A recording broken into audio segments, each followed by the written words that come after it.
네, 오늘 이코노미 톡 시간 왔습니다. 장이요, 지금 코스피가 2% 상승률을 좀 기록을 했습니다. 69포인트 올라서 3,524까지 지금 찍었고, 코스닥은 0.58%, 그래서 850선을 또 코스닥도 좀 찍은 그런 상황입니다.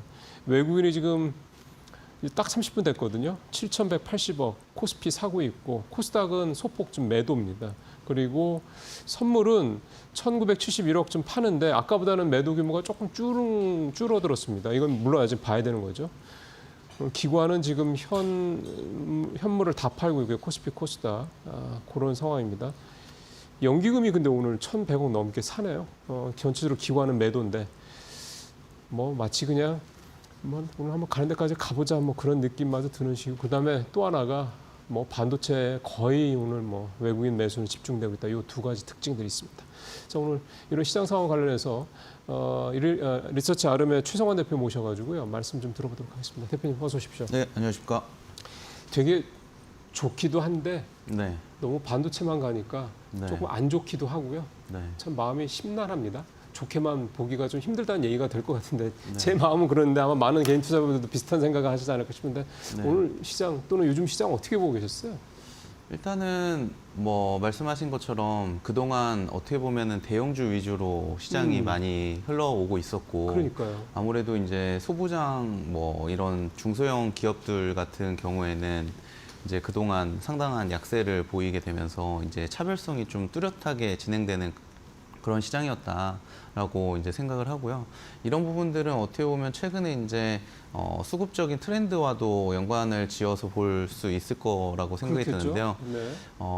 지금 이제 제가 생각했을 때는 시장을 주도하는 어떤 그런 뭐 개인 투자자들 그리고 기관에서 있는 실무자들이 이제 30대 중후반에서 뭐 40대 초반 아니라면 뭐 그거보다 또 좀 주니어인 친구들이 네. 이제 좀 많이 일을 하고 있을 텐데, 이런 이 주된 이제 플레이어들이 대부분 어떻게 보면은 가상화폐 시장을 먼저 이제 경험을 해보고 들어온 사람들이 또 많이 있다고 들었습니다.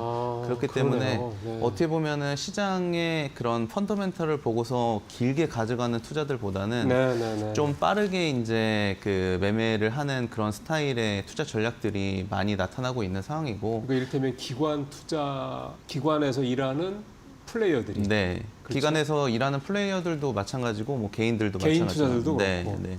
그래서 이런 어떤 수급적인 특징들이 국내 시장에도 많이 이제 녹아나고 있고, 그런 부분들이 중소형주를 오랜 시간 매수를 매집해서 기다리는 것보다는 빨리빨리 이제 대형주 그리고 주도주 섹터에 투자를 하는 방식으로 많이 좀 넘어가고 있습니다. 그래서 기관 투자자분들도 아무래도 요즘에는 이제 반도체가 좋다고 하면 어떤 특정 종목을 사기보다는 이제 반도체를 바스켓으로 담는 그런 투자 전략을 가져가는 경우들도 많고요. 네. AI도 마찬가지로 뭐 AI 소프트웨어가 괜찮다고 하면 어떤 특정 종목에 진입하기보다는 뭐 시가총액 상위로 놓고서 뭐 10개를 이제 바스켓으로 들어간다거나 이런 식의 이제 투자 전략들이 많이 진행이 되고 있어서, 사실 근데 그게 ETF 아닙니까? 따지고 보면. 네, 그래서 이제 뭐 ETF도 네. 이런 수급에 영향을 또 많이 주는 그러니까요. 것이죠. 그러니까 이런 식의 투자 전략이 이제 계속적으로 시장에서는 통용이 되고 있고, 그렇지만 이제 개인 투자자분들은 아직까지 어떻게 보면은 좀 높은 기대 상승을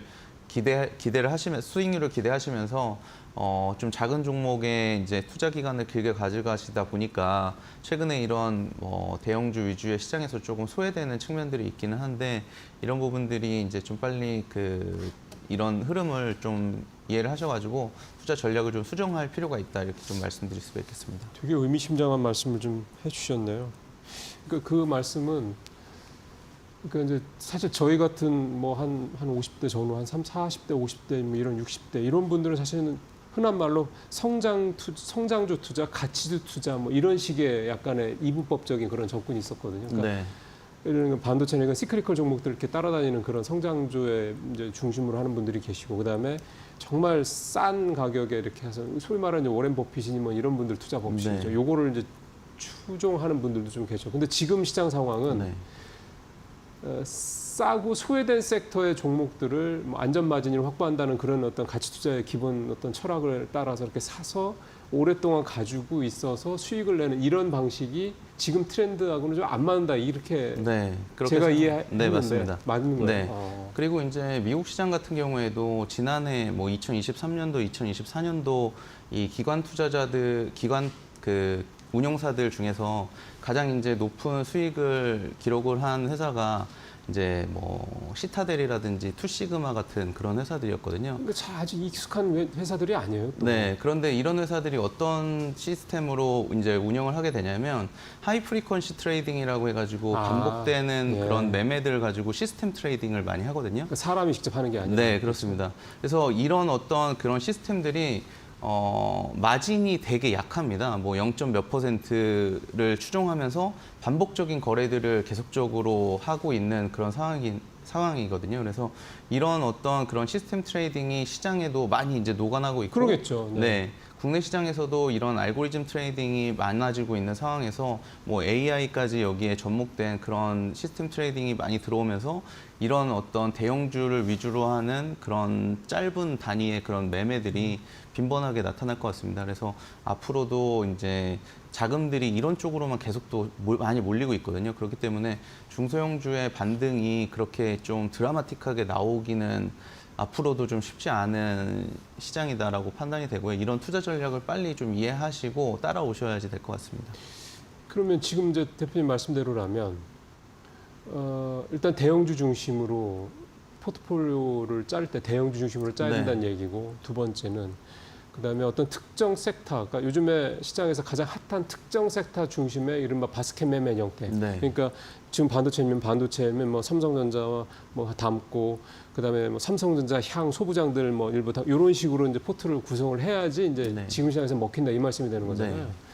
그러면은 좀 제가 들었을 때 좀 약간 이제 바로 이제 좀 와닿지 좀 이해가 잘 안 됐던 부분은, 중소형주들은 그러면 이제는 투자하는 부분에 있어서 포트에서 좀 최소화해야 되느냐라는 거 하나 하고, 근데 또 반도체만 보면 지금 또 소부장들이 굉장히 또 세게 간단 말이에요. 그러면은 잘 나가는 섹터에 해당되는 관련 소부장, 그 작은 기업들은 또 괜찮다고 봐야 되는 건지, 네. 그거 어떻게 좀 접근하면 되겠습니까?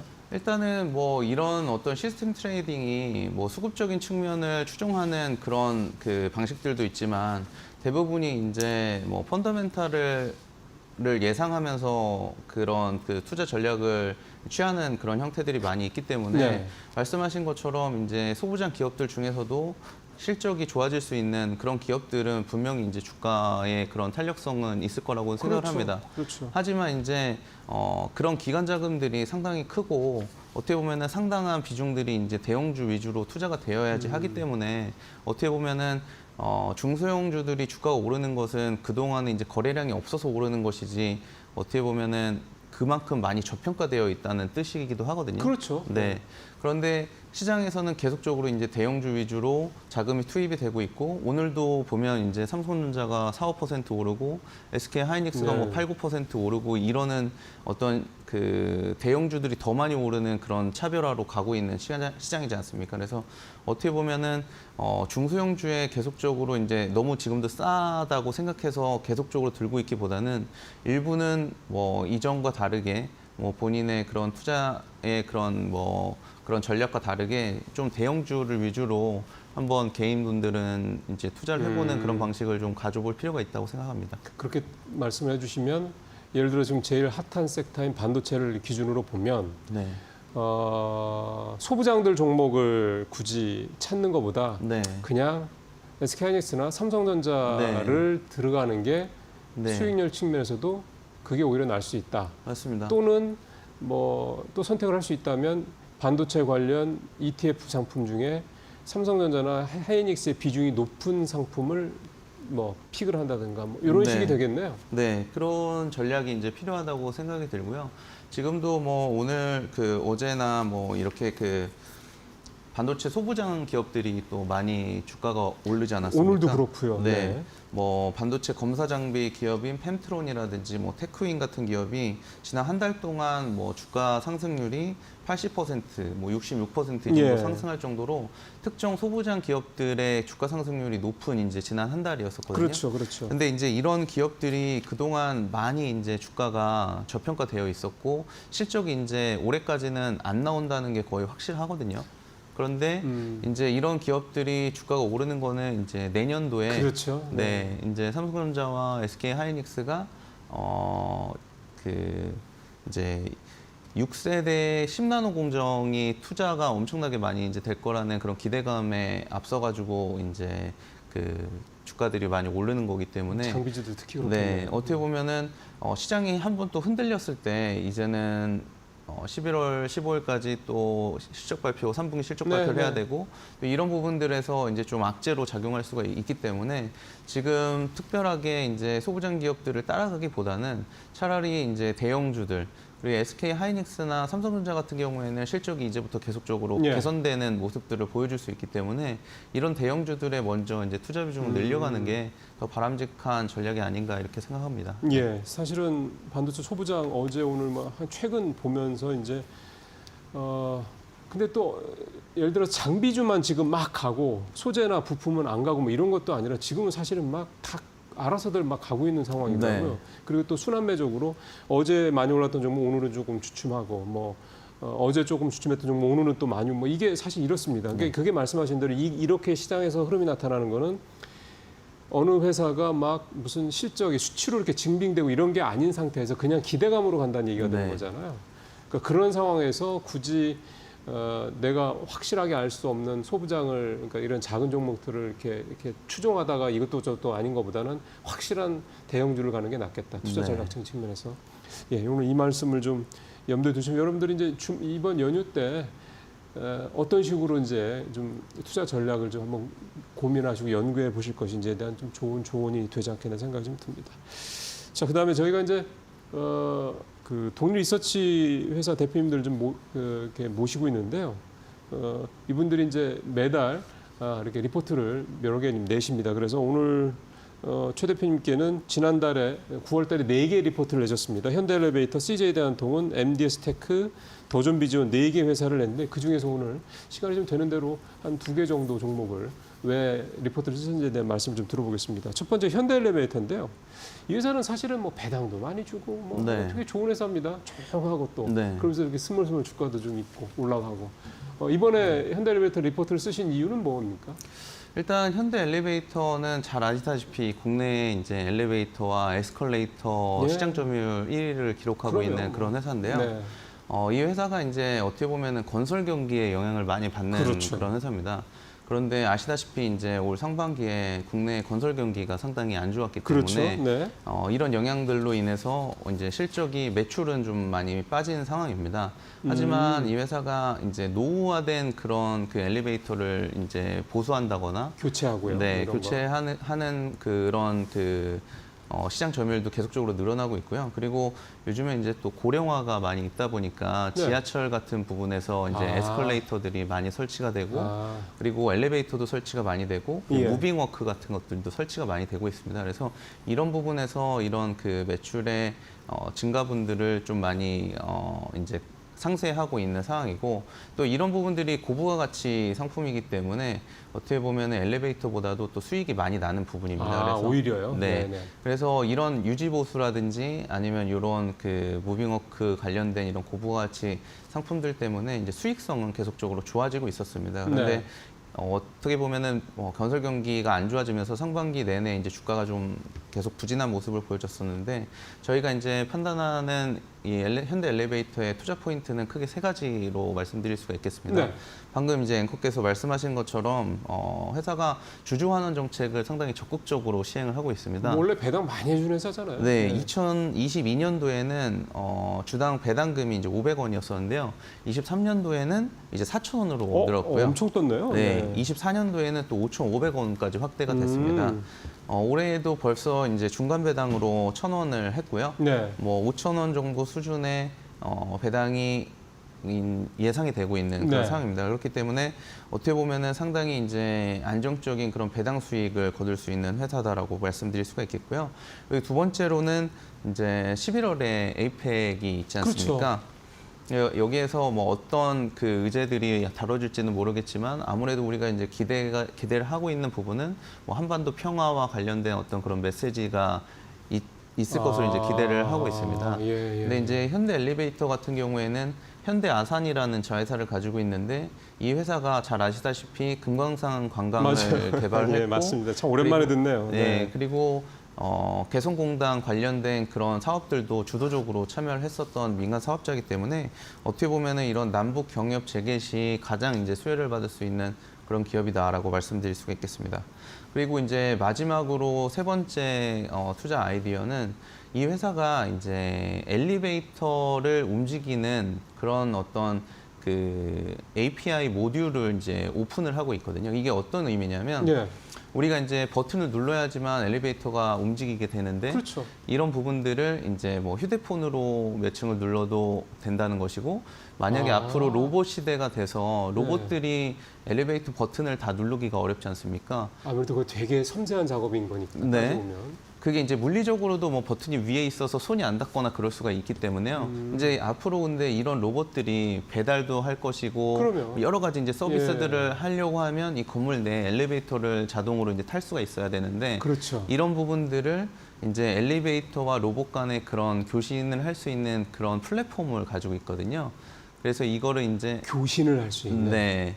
그래서 뭐 제가 이제 뭐 한 10분 후에 엘리베이터를 타고서 뭐 8층에 간다고 하면 지금도 아파트 내에서는 그 엘리베이터 호출 버튼 같은 것들이 있기 때문에 네, 맞아요. 호출을 할 수 아파트 있지 않습니까? 네, 네. 근데 그거를 이제 휴대폰으로도 할 수 있는 것이고 로봇들도 어떤 이제 그런 활동 실행을 해야지 됐었을 때 엘리베이터에다가 이제 몇 층에 엘리베이터를 보내달라고 요청할 수가 있는 것이죠. 그래서 어떻게 보면은 이런 플랫폼이 분명히 필요한 시장이 될 것이고, 이 회사가 이런 국내 시장에서는 점유율 1위를 가지고 있고, 앞으로 이런 엘리베이터 회사들이 어떤 한 플랫폼에 이제 플랫폼으로 통합이 될 것이기 때문에 이런 쪽의 가능성으로 본다고 했었을 때 이제 현대 엘리베이터가 이런 이제 투자 아이디어도 가지고 있습니다. 그래서 이 세 가지 투자 아이디어를 생각했었을 때 지금 주가 수준이 상당히 좀 저평가되어 있다라고 판단을 해서 보고서를 좀 쓰게 됐습니다. 예. 사실은 배당 많이 해준다는 얘기, 그다음에 실적이 꾸준하다는 얘기, 그다음에 남북 경협 관련주라는 얘기. 사실 이거는 새삼스러운 얘기들은 아닙니다. 네. 그렇죠? 근데 마지막에 말씀하셨던 이 로봇과 관련돼서 이런 플랫폼을 지금 이미 구축을 해놓고 있다라는 거, 요거는 이게 되게 이제 앞으로 향후에 그 새로운 시장이 열린다라는 거잖아요. 맞습니다. 이런 거는 주가에는 굉장히 또 예민하게 반응하는 부분이기 때문에 네. 물론 지금은 그냥 온 반도체밖에 안 하니까 좀 네. 부각이 안 되고 있긴 합니다만 이렇게 되면은 현대 엘리베이터도 이제 로봇 관련주로 얼마든지 네. 이렇게 연결이 될 수 네. 있는 그런 모멘텀이 될 것 같네요. 지금 자회사 중에 이제 현대무벡스라고 하는 회사가 있는데요. 맞아요. 그 회사도 여기서 계열이죠. 네. 그 회사가 이제 지금 풀필먼트 센터라고 해가지고 물류 창고 안에서 이런 물류 자동화를 이끄는 그런 사업을 하고 있거든요. 해외 매출 비중도 뭐 40% 정도 될 정도로 상당히 이제 해외 쪽에서도 인정을 받는 그런 기술력을 가지고 있습니다. 그래서 그런 회사가 이제 로봇과 아니면 이런 물류 자동화와 관련된 이제 물리적인 그런 섹터를 담당을 하고 현대 엘리베이터는 이제 이런 플랫폼 사업을 바탕으로 해가지고 로봇 사업을 조금 선도할 수 있는 그러게요. 그런 기업으로 좀 성장을 할 수 있을 것 같습니다. 지난번에 노란봉투법 통과된 이후에 사실 로봇주 중에서 제일 셌던 종목 중에 하나가 현대무벡스거든요. 네, 물론 맞습니다. 그 이후에 주가가 좀 주춤하긴 합니다만 현대 엘리베이터가 갖고 있는 이 플랫폼, 로봇 연결 플랫폼 요거하고 그다음에 실제로 로봇을 만들어서 뭐 쓰고 있는 무벡스라는 자회사 이 시너지 효과가 앞으로 현대 엘리베이터의 새로운 성장 동력으로 충분히 자리 잡을 수 있을 것 같다. 실제로 좀 뭐 현대무벡스 같은 경우는 뭐 일을 하고 있는 회사니까 그런 부분들이 사실 오늘 더 좋은 비전까지 들어보려고 그랬는데요. 시간이 다 돼서 오늘 여기서 마무리를 하도록 하겠습니다. 대표님 연휴 잘 보내시고 말씀 잘 들었습니다. 네, 감사합니다.